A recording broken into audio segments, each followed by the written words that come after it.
మీరన్నట్టు చావుల దగ్గర అక్కడిక్కడ పెట్టడం తప్పు అని నేనేం అనను, విమర్శించను.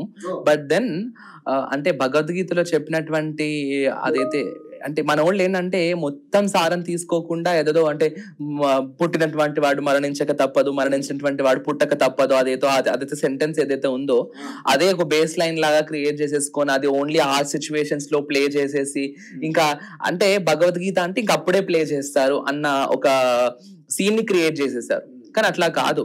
నువ్వు అసలు అంటే అంటే అది మనకు జనరల్ గా మనం ప్లే చేసేదంతా కూడా ఘంటసాల గారి వాయిస్ లో ప్లే అవుతా ఉంటుంది.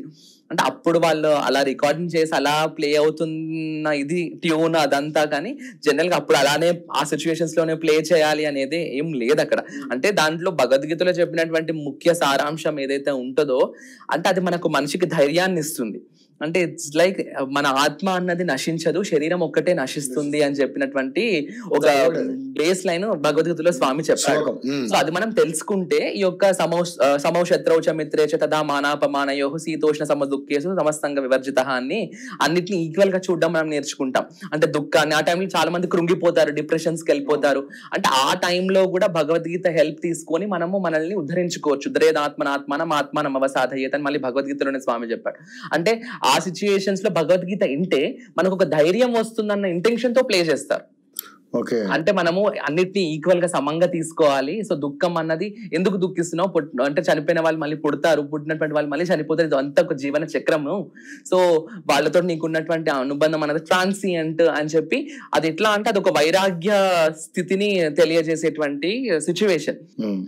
కానీ that is not actually is Bhagavad Gita. అంటే భగవద్గీతలో that is a small part. అంతకంటే ఎక్కువ మనం పుట్టినప్పటి నుంచి మనం ఆ స్టేజ్ వరకు వెళ్ళేటప్పుడు ఉండేటువంటి లైఫ్ లో ప్రతి ఈవెంట్స్ భగవద్గీతలో రిఫ్లెక్ట్ అవుతాయి. ఎప్పుడైతే ఇవన్నీ నేర్చుకుంటారో ఆ టైంకి వెళ్ళేసరికి అంత వైరాగ్యం రాదు వాడికి. అంటే అంత బాధ కలగదు. వైరాగ్యం వచ్చేస్తుంది బట్ బాధ కలగదు వాడికి. అంటే he will know how to handle the situations all through the life. ఏం తెలుసుకోకుండా అదే లాస్ట్ కంటే ఎవరికి ఫస్ట్ ఇప్పుడు ఎల్కేజీలో జాయిన్ చేస్తారు చిన్నపిల్లల్ని, ఫస్ట్ జాయిన్ చేయాలంట, తీసుకెళ్లి 10th లో పడేస్తే వాడికి ఏం అర్థం అవుతుంది కదా. సో ఆత్మ అన్నది శాశ్వతమైనది, శరీరం అశాశ్వతమైనది, ఆత్మ నశించదు, శరీరం నశిస్తుంది అన్నది ఒక లెవెల్ 4